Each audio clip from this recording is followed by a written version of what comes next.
세입은 정부나 지자체가 한 해 동안 거둬들인 수입을 나타냅니다. 전라북도의 세입 규모는 2017년부터 올해까지 꾸준히 늘어서 내년 사상 첫 9조 원을 돌파할 것으로 보입니다. 조금 더 구체적으로 살펴보겠습니다. 최근 5년 동안 전라북도 세입을 분석한 자료입니다. 계속 상승세에 있는데 지난 2019년과 2020년 두 해에 걸쳐 눈에 띄게 증가한 것을 알 수 있습니다. 연평균 12.2%가량 늘어난 것으로 집계되는데 같은 기간 전국 9개 도의 평균 세입 규모 증가율보다 높은 편입니다. 그럼 어디에서 얼마나 늘었는지 알아볼까요? 자치단체의 자체 수입은 크게 지방세와 세외 수입으로 구성되는데요. 지난 5년 동안 들어온 세입을 분석해봤습니다. 지방세를 구성하는 여러 세목 가운데 눈에 띄게 증가한 지방소비세만 따로 정리해봤는데요.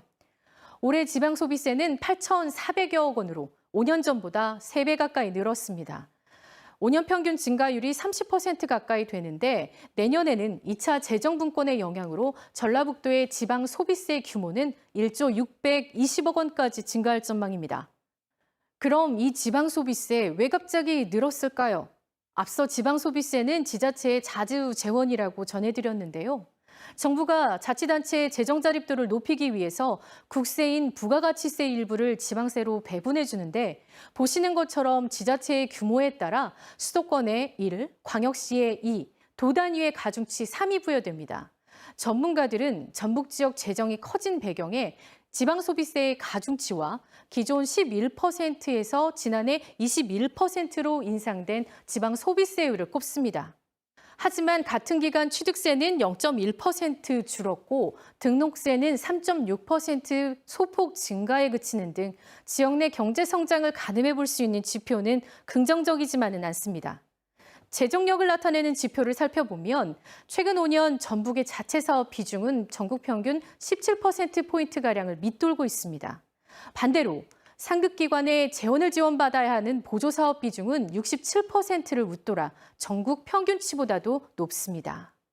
자치단체가 재량을 갖고 쓸 수 있는 재원, 즉 재정 자주도 역시 눈에 띄게 개선되지 않고 있어 재정의 유연성이 떨어진다는 평가입니다. 재정 규모도 규모지만 어떻게 쓰였는지도 살펴봐야겠죠. 최근 5년 동안 세출을 결산한 자료 보겠습니다. 2017년과 비교해 가장 많은 예산을 지출한 곳은 공공질서와 안전, 산업, 사회복지 분야 순이었습니다. 몇 년 사이 이상기후에 따른 자연재해가 잇따랐고 지역화폐의 발행, 투자유치 보조금 지급, 수소 전기차 사업 등에 대한 지원을 비롯해 아동수당 등 복지 분야 재정 지출이 눈에 띄게 늘었기 때문입니다. 95% 남짓한 재정 집행률은 긍정적으로 평가되지만 순세계 잉여금, 즉 쓰고 남긴 재정이 해마다 늘고 있는 것에 대해선 정확한 세입 추계 등 재정 분석이 필요하다는 지적이 나오고 있습니다. 전라북도는 현재 민선 7기 마지막 해 예산안에 대해 의회 심의를 받고 있습니다. 올해보다 4,200여억 원, 5.3%가량 증액됐는데 증액 예산의 절반 이상이 지방 소비세입니다. 이 영향으로 재정 자립도는 25.7%, 재정 자주도 역시 41.1%로 개선돼 전라북도의 재정 여건은 수치상으로는 올해보다 더 좋아질 전망입니다. 하지만 재정 분석 전문가들은 재정 규모가 커진 만큼 투자 유치, 소비 시장 확대 등 지역 내 성장 동력을 더 키우고 내실을 다져야 한다고 강조합니다.